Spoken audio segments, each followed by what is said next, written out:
We're seeing gold in the box, and these boxes are gigantic. I mean, even though you're seeing just a few specks, you know there's a lot of gold in. Imagine discovering what could be one of the most valuable underwater gold targets ever found beneath the icy waters off the coast of Nome, Alaska. For decades, dredge boats crossed the same stretch of the Bering Sea without realizing what might have been hidden below. Then one captain noticed something on his sonar that refused to make sense. It wasn't a random signal. It was an anomaly so unusual that he spent 2 full seasons chasing it, risking time, money, and everything his operation had built. When his crew finally dredged the area, what they brought to the surface left everyone speechless. The evidence suggested they had uncovered a gold-bearing formation, with an estimated value of up to $240 million, a discovery that could reshape the future of the Bering Sea Gold fleet if it proves as significant as it appears. In today's video, we'll break down exactly how this incredible discovery unfolded, what the sonar data revealed, why this location had been overlooked for so many years, and whether this could become one of the biggest gold finds in modern dredging history. Before we dive in, make sure to subscribe and turn on the notification bell, because we bring you the most fascinating discoveries, hidden mysteries, and unbelievable real-world stories every week. Now, let's uncover what was really found beneath the Bering Sea.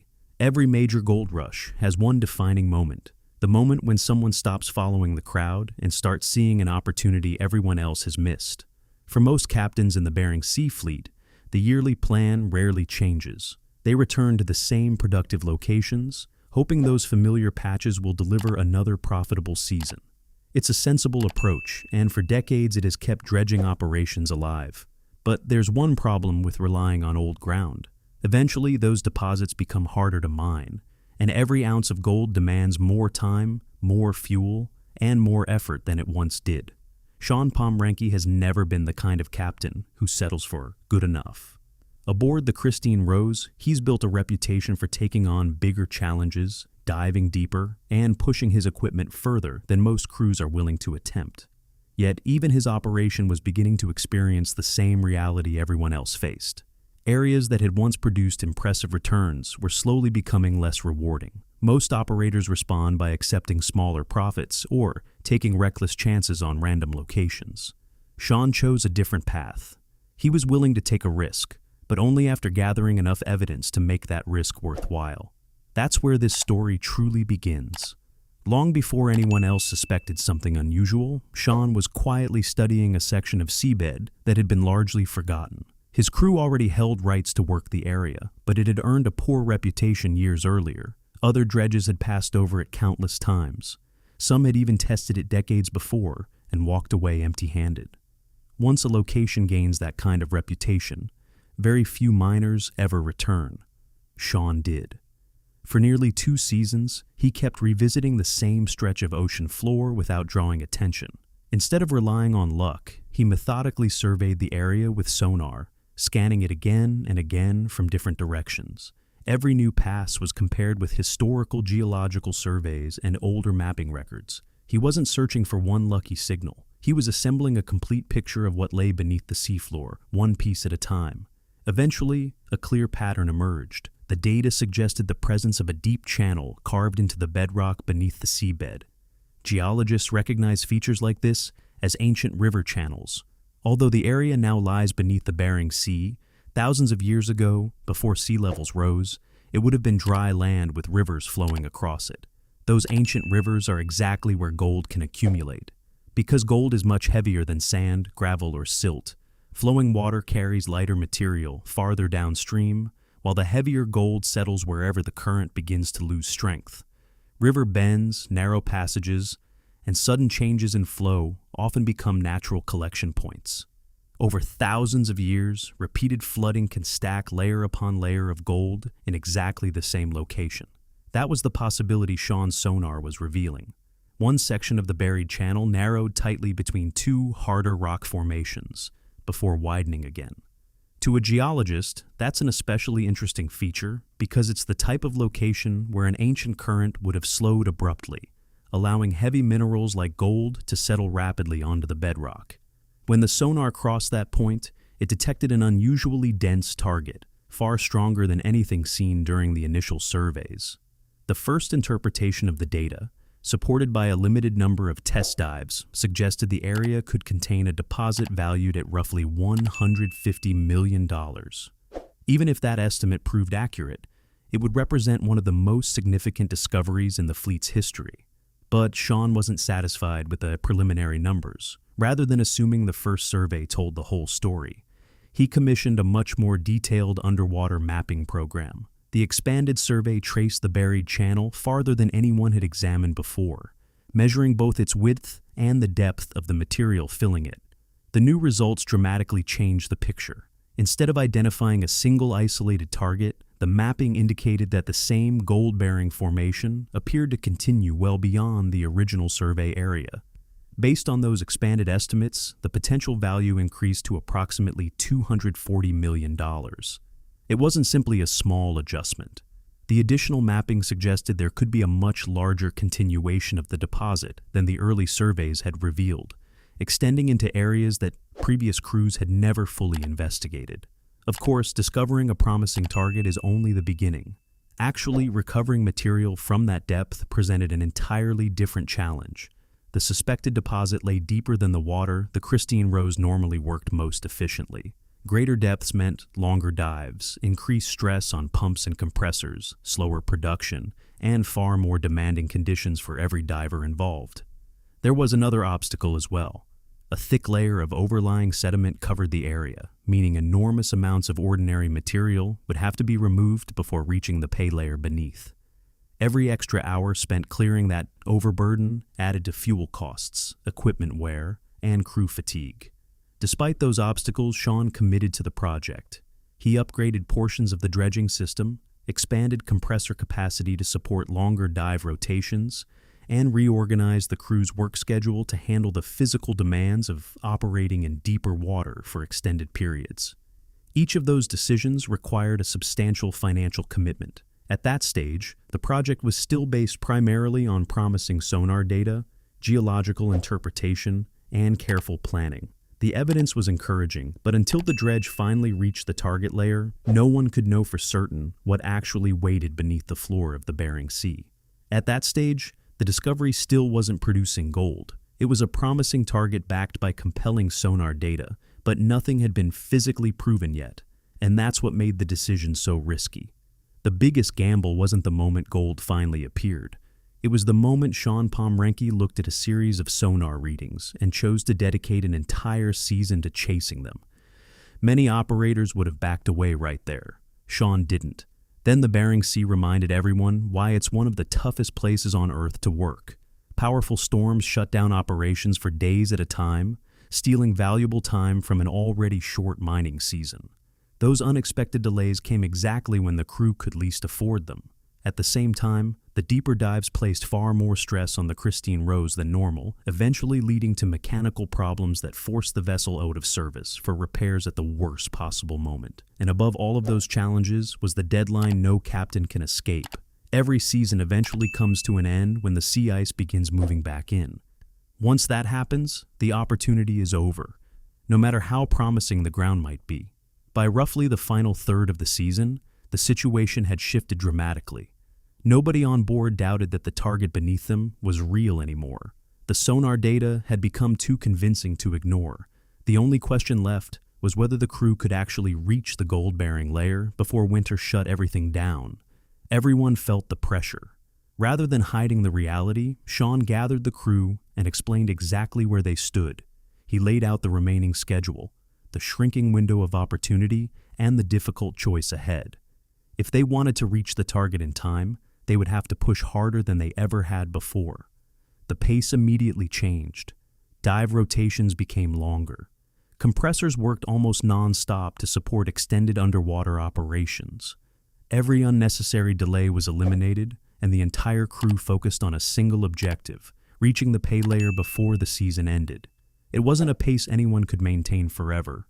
It was a calculated final push designed to recover the time lost to storms and equipment failures. And in the end, it was just enough. With only a narrow window remaining, the dredge finally reached the layer everyone had been chasing. Then came the moment that made every risk worthwhile. As the first cleanup from the target zone was processed, conversations stopped. Crew members gathered around, watching the concentrated material come off the sluice in complete silence. No one wanted to speak before the results were confirmed. When the final numbers were calculated, they closely matched what the sonar surveys had predicted. That was the turning point. What had started as an ambitious interpretation of geological data had now become a verified gold-bearing deposit supported by actual production results. The gamble had paid off. But the real significance of the discovery becomes even clearer when you look at the numbers. To understand why people keep talking about the estimated $240 million value, you have to compare it with a typical season in the Bering Sea. Even during Shawn Pomrenke's strongest years, a successful season has generally produced gold worth only a few $1,000,000. Those are already considered exceptional results, numbers many dredging operations would be thrilled to achieve even once. Now, imagine a single mapped deposit estimated at roughly $240 million. Based on those figures, the potential resource represents decades of production at the pace of even the fleet's most successful seasons. Of course, that doesn't mean all of the gold could be recovered in a single year. Offshore mining simply doesn't work that way. Every season is limited by weather, sea ice, dive depth, equipment capacity, and the amount of material a dredge can safely process each day. Recovering a deposit of this scale would likely require many years, possibly decades, of careful mining.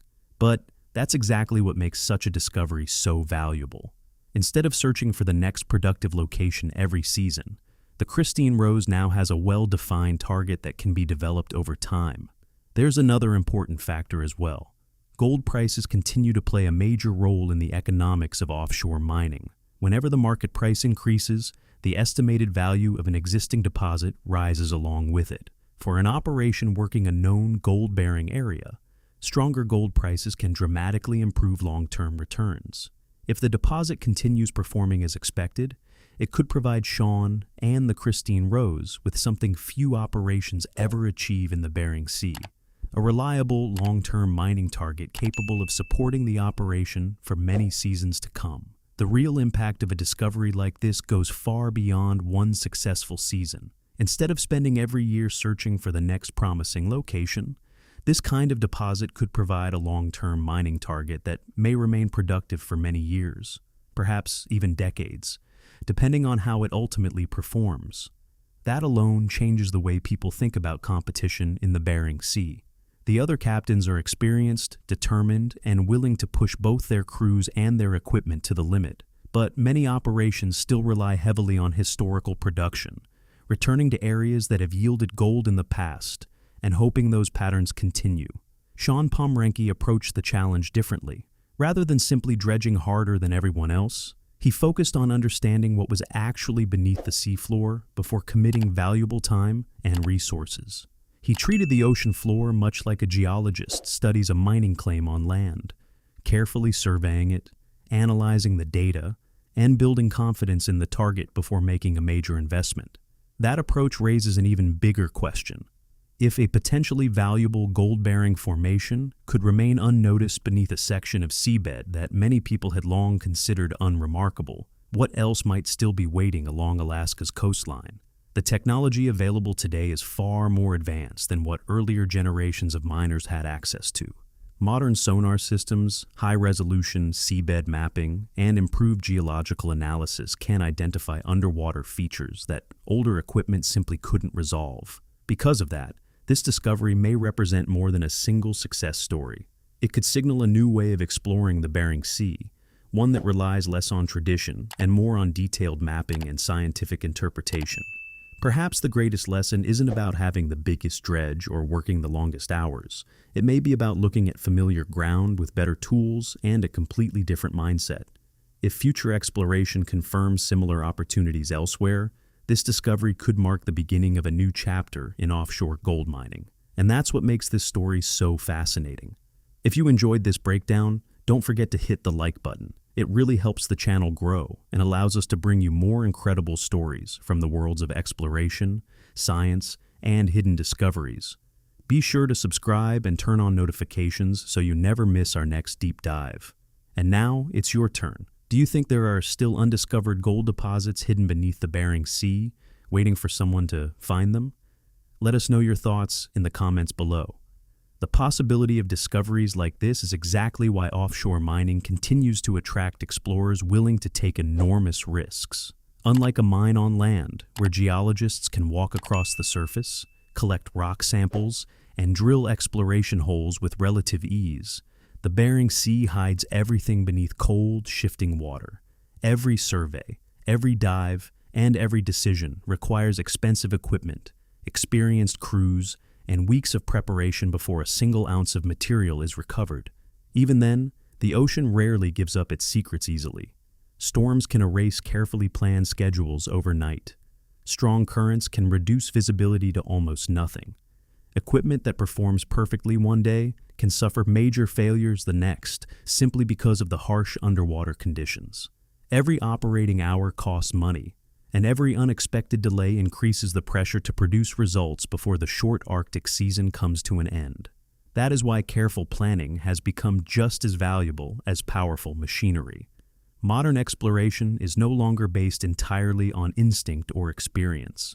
Today's operators can combine detailed bathymetric mapping, high-resolution sonar, historical geological records, and underwater imaging to build a much clearer understanding of what lies beneath the seabed before committing millions of dollars to a mining season.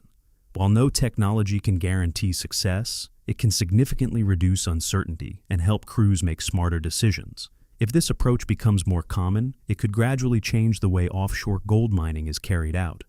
Instead of repeatedly working the same well-known areas, future operators may spend more time identifying buried river channels, ancient gravel deposits, and geological structures that earlier generations simply didn't have the tools to recognize. Places once considered unremarkable could receive a second look, not because history says they contain gold, but because modern mapping suggests they deserve another investigation. That shift in thinking may prove to be just as important as any single discovery. History has shown that many of the world's greatest mineral finds were overlooked for years, not because they weren't there, but because the available technology wasn't capable of revealing them. As exploration methods improved, old assumptions were challenged, and entirely new opportunities emerged. The Bering Sea could follow a similar path. Its coastline stretches for hundreds of miles, shaped by ancient rivers, changing sea levels, and thousands of years of geological activity.